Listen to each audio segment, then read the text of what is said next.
Hello, everybody. Welcome to the From the Sofa podcast with Lenny and Alejandro. Today, we start our second season, our first episode with Sweaty Lamarr. How you doing? I'm great. Thank you so much for having me, guys. All right. It's great to have you. Thank you. And Lenny, where are you right now, Lenny?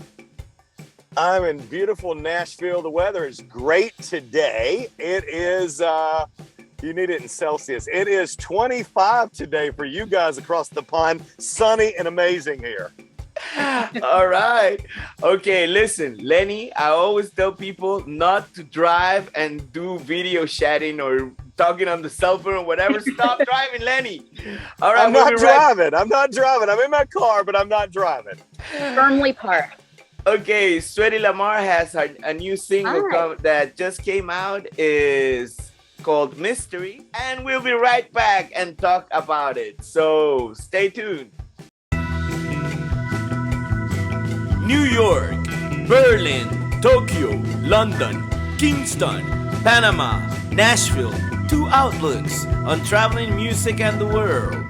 From sofa to sofa, Lenny and Alejandro.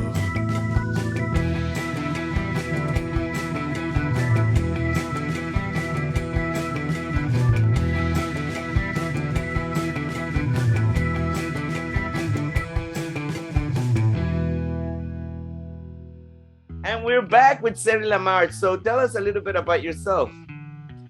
Sure. So I'm an artist based out of New Jersey and Philly. I split my time between the two. I'm in New Jersey right now. This is the From the Tara's Bedroom podcast, as far as I'm concerned, because I'm working from home today while I take this meeting.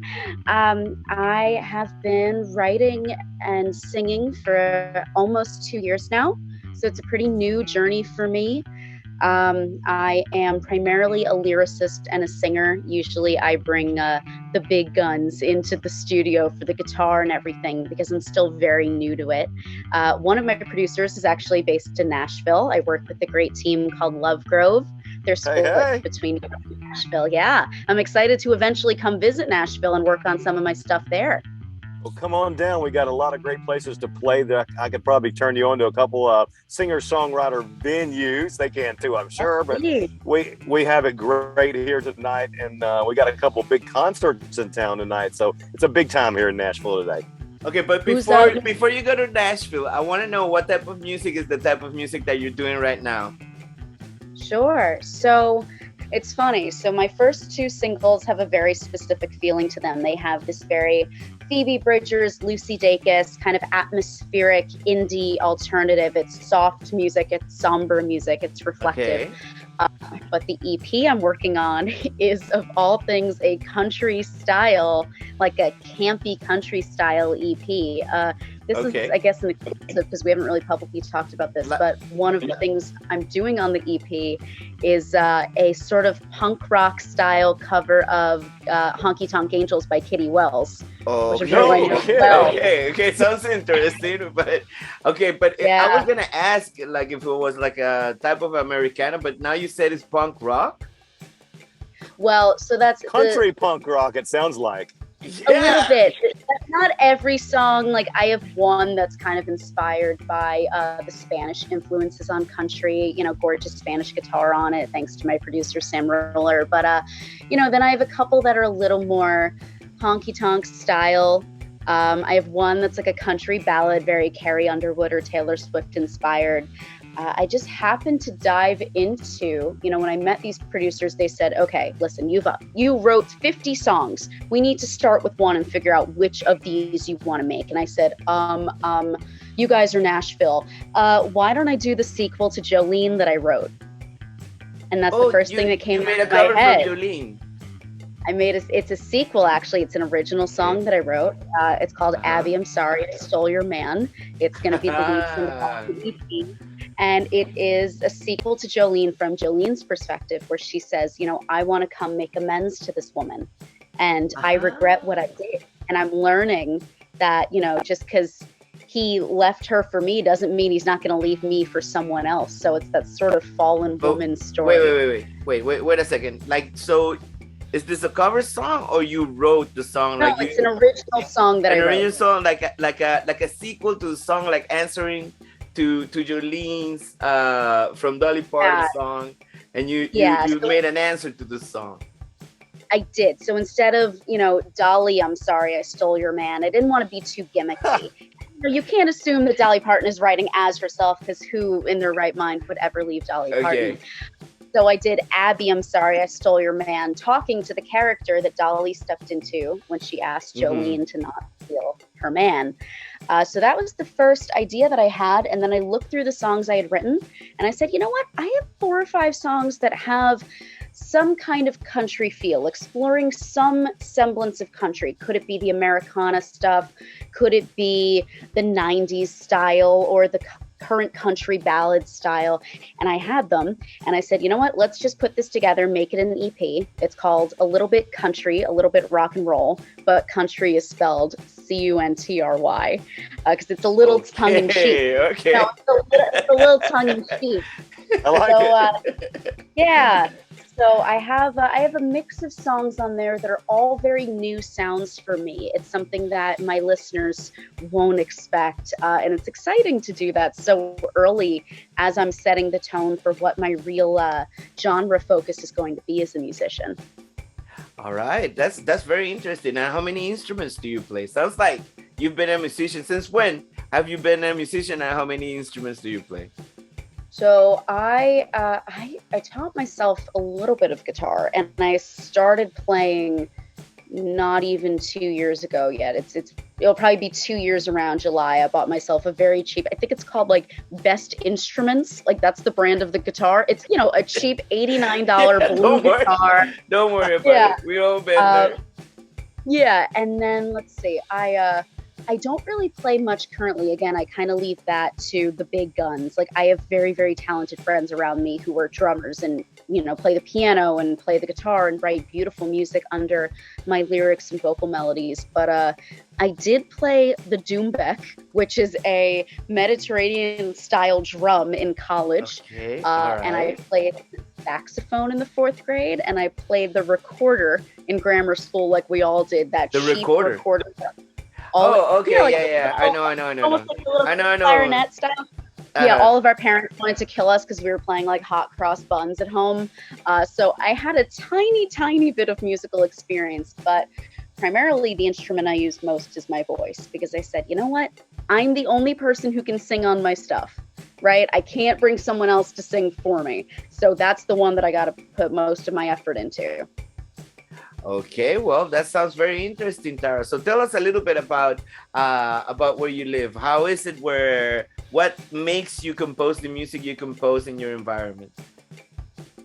Sure. So honestly, a lot of my songwriting started 3 a.m. sitting, like I would close the lid of it's not gross, but like I would close the lid of my toilet. I would sit on the lid of my toilet at like 3 a.m. and I would just songs would come out as we were in the pandemic. I was not sleeping. I was working like 13, 14-hour days from home. And that one little space at night, I was just like, screw it. I'm going to go hide in there and I'm going to just like write whatever I need to write. And my bathroom has really great acoustics. So I was always just like, like singing in there, not to wake the neighbors. But yeah, really working on my songs. So that environment was actually strangely productive for me. But I guess, people have shower epiphanies all the time. So I have like sitting in my pajamas on the lid of my toilet epiphanies, I guess, which makes sense for me because everything I do is backwards. I was genuinely concerned that when I moved into my new apartment last year, I was like, am I gonna lose that momentum because I'm moving into a different bathroom? But yeah. Okay. So someday, if I make it big, they'll like go find that bathroom and they'll like dip it in bronze and like move the whole thing into the Smithsonian. It's fine. There you go. Yeah. There you go. Yeah, right? And I write best at night, but a lot of times I'll be driving or, in Lenny's case, parked, and a song lyric will come to me as I'm driving or as I'm going about my day. Yeah, you were saying something like this. You always said that you were driving from from New Jersey to Philly the whole time. So yeah, why is that? my time. And when you drive, why do you drive, and what comes to your mind? I mean, do you ride in the middle of the drive, or like you like listening to the song? What do you like doing in this time? Sure. I mean, just in general, driving to work, driving to the mall, wherever I need to go. Yeah, I split my time between Philly because I went to college there. I have a lot of friends there, and I've worked with musical collaborators there. So that's why I split my time. You know, I'm either here in Jersey or I'm down there. But yeah, usually when I get a lyric idea in my head, if I'm driving, I try to pull over and try to not type lyrics while driving. Lenny would probably just start typing right there while he's driving, you know, like getting over there and recording while he's driving the car. I've had those moments though. I've had those moments, or like whip out my phone, take a voice memo, you know, so I get if like the vocal melody is coming to me right away, you know, you just got to whip out that voice memo and say, okay. And, you know, you're singing yourself and you're like, okay, I think this is what it sounds like. And then, you know, I make sure to send it to myself before it gets lost. Because as you know, sometimes good ideas just run from your mind and you're like, wait, where'd it go? Oh my God. And then it's lost forever. It's the worst thing. All right. And Lenny, you've been, you know, pretty much in the 48 states of the USA. So tell us a little bit, how's that road that she's describing right now from Philly to New Jersey? Are you on the Garden State Parkway? Is that where you're going between? I guess. I don't know. It's not that, you know, for me, that it's not like that's the drive. Like, it's not like that's the driving environment that creates lyrics. It's just, I use driving as one example. Sometimes I'll be having a conversation with a friend and they make some interesting comment. And I'm like, you know what? That's something worth exploring. For one of the songs on this EP, there's a country ballad, as I said, and a friend was telling me about her roommate, and her roommate had a really contentious relationship. And when the roommate left, she left her keys to the apartment on the floor, which felt like this very interesting sign of disrespect. Like, I'm going to make you bend down and pick up those keys. It felt disrespectful. You could leave it on the kitchen counter or something. And immediately that idea came to me. And I had written part of a song, which was about, you know, a woman who gets cheated on and left, and her experience of recovering from that heartbreak. And I said, you know what? God damn it. That's something that has to go in a song. These keys on the floor. And eventually that lyric worked its way into the first verse of Dorothy No More, which is that song. And the first lyrics are, you left the keys on the floor. Is that what you think of me? So, you know, sometimes it's not even just something I'm like, I don't have to drive to write. I don't have to be sitting up at 3 a.m. to write. A lot of times now, little lyrical ideas will come to me. A lot of times from conversations I'm having with people, whether it's been a romantic partner and I remembered something they said and I said, oh, you know what? That always bothered me, the way they said that. Or hearing a friend's story, seeing a movie. I don't even know if you guys know this movie, but there's this movie called Joe versus the Volcano. It's a Tom Hanks and Meg Ryan movie. Oh my God, that they're gonna sacrifice Meg Ryan. Yeah, Tom Hanks is supposed to jump into the volcano at the end. I watched this movie last year and I loved it so much. I actually wrote a whole song about it from Meg Ryan's perspective. So I get influence from anything at this point, books I've read and, you know, situations I've seen and movies and situations from my own life or others' lives. But yeah, I'm often just at the whim of the lyrics. When they come to me, I have to just like, oh, okay, my whole life is on pause. Let me write this down. But I guess that's the artist for you. Oh, yeah, I guess so. Here in Germany, actually, I play with some people that love Americana music, and they have a very huge audience. So hopefully maybe you can come here to Germany and, you know, have a gig here and there. That would be awesome, because people here really like Americana. And actually, when you said that you had a cover from an answer from like a sequel to Jolene, it's pretty cool, because we have a version in this band from Jolene. And once this guy that actually plays like not death metal, but he has like a very, you know, like baritone voice, and then he says Jolene. It's crazy. You gotta So he does a cover of Jolene. Yeah. Yeah, but I love his voice is super low. I mean, the expert here in country is Lenny. So Lenny, why don't you ask her something related to country music? Yeah, I mean, it sounds like to me she's knocked out the classic countries. I mean, from Kitty Wells all the way to Dolly. I can't wait to hear this whole project. I'm kind of excited about it because obviously being here in the heart of country music and being around a lot of country acts all day long, it's you need to come here and visit and say hi every now and then, and let's put you out there on the road somewhere. That's I desperately true. want to. Right there, Lenny works with two major artists over there. I think one is Winona Judd, and the other one is, what is the name of this guy that you work with? I forget. It was Don McLean when we toured Europe 2.5 years ago. No. Brian White, Larry Stewart from the Frontmen, Restless Heart, Tim Rushlow. That's who I was talking to. We've got a show coming up in Montana pretty soon, and I was trying to finish that. Yeah, I'm their tour production, and I'm their promoter for the tour. So that's what I do outside of me and Alejandro hanging out in Europe and having drinks. Yeah. That's all right. Cool. I will definitely be sending you these songs. I'm excited for your feedback. You're a real country veteran. This is cool. I've done this a couple times. Do you know the Judds, obviously? So if you know Jolene, you know the Judds. Of course I know the Judds. Of course I know the Judds, yes. Winona's like my second mom, so that tells you how tight it is. Gosh. Oh, that's fabulous. Oh, I'm so excited to hear your feedback on these songs.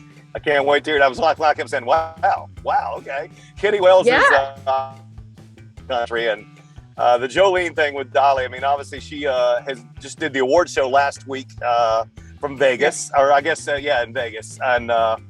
And here we are. So now it's a good time. So yeah, you need to come down, spend a couple days, maybe play if you can get into the listening room is a great venue for new things that's going on. There's a great tip. There's a lot of places to play, but that would be a thumbs up kind of vibe. And I can share my details. Alejandro can give you my number and stay in touch or text me. And if I'm in Jersey, you're welcome to come to some of the shows if we come up that way. Fabulous. All right, please let me know. I'd love to come meet you. That would be wonderful. Absolutely. Oh, man. It's so cool. So different from last year and this year. Last year with Corona, we had no shows whatsoever. Absolutely. Yeah. All right. Hey, it's been a pleasure to have you here. It was very good. I learned a lot about your music. I hope everybody can find your music. Can you tell us where can you find your music? Absolutely. So you can look me up on Spotify, Apple Music, Bandcamp, YouTube, Tidal, all of those platforms. It's Sweaty Lamarr, like Hedy Lamarr. That's where the name comes from. You can find me on Twitter and Instagram at Sweaty Lamarr. And on Bandcamp, it's sweatylamarrmusic.bandcamp.com. When you purchase tracks on Bandcamp, those proceeds go to the artist. So it's a great way to show your support. My first single, I Have Always Been in Love with You, all proceeds from that purchase are going towards a harm reduction charity in Philadelphia that works to support people battling addiction. Wow, good job. That is very nice. Good to have a good artist. It's a great way to start the season. I'm very excited. So stay tuned every Friday. Remember, we have a new episode. So stay here with us. Anyway, once again, thank you for being in our podcast. And I hope you have a great, great, great day today. And everybody must listen to this song, Mysterious, right? Go get Mystery. it. Yeah. Mystery. All right, there you go. Everybody should listen to Mystery now. Okay, so bye. See you. Bye.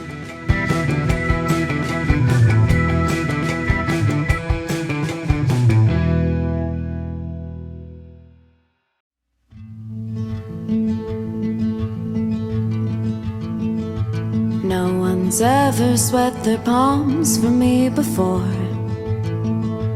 No one ever volunteered to drive halfway, chasing came and following them out my door, cutting them in song to not beg them to stay.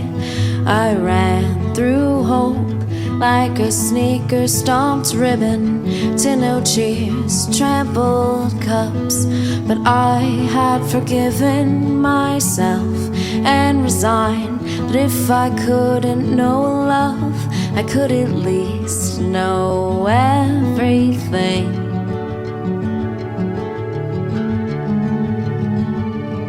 I thought I had it all figured out. Wonderment in flames, always for the bereft. But I couldn't be happier to be wrong. If a hand I don't believe in has some mysteries left. I'm in the disposal for my grandmother's ring. Did she see us fall asleep holding hands last night? Took a minute to tell her with his head in the sink that yes, I know that's how you slept with your husband till he died.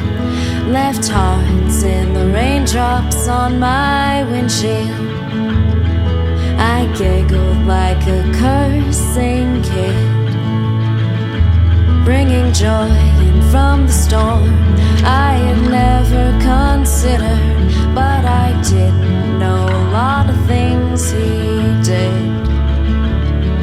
I ran through hope like a sick-bed prayer, let it go into the night and bequeath the despair of myself and resign. But if I couldn't know love, I could at least know everything.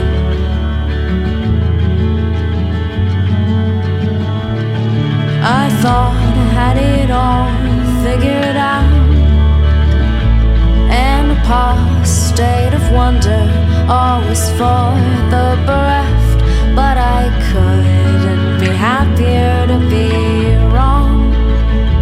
I'm a miserable heathen, but there are mysteries left. Little fireworks, phantom crossettes in the backyard. It's all I wanted. No flayed fingers on the sparks.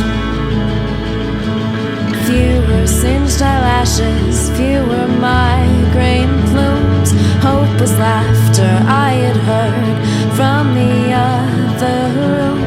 But I think I sparked something that can stay. I didn't know I could still feel this way. I thought I had it all figured out. An annulment of wonder, always for the bereft. But I couldn't be happier to be wrong. Looked askance and tried to thank you for the mysteries left.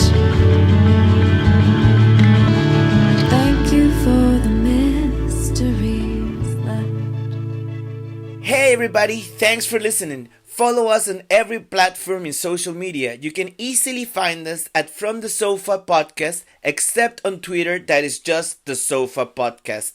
Or simply hit the subscribe and little bell button to get the latest episodes underneath. So see you next time. Have a good time.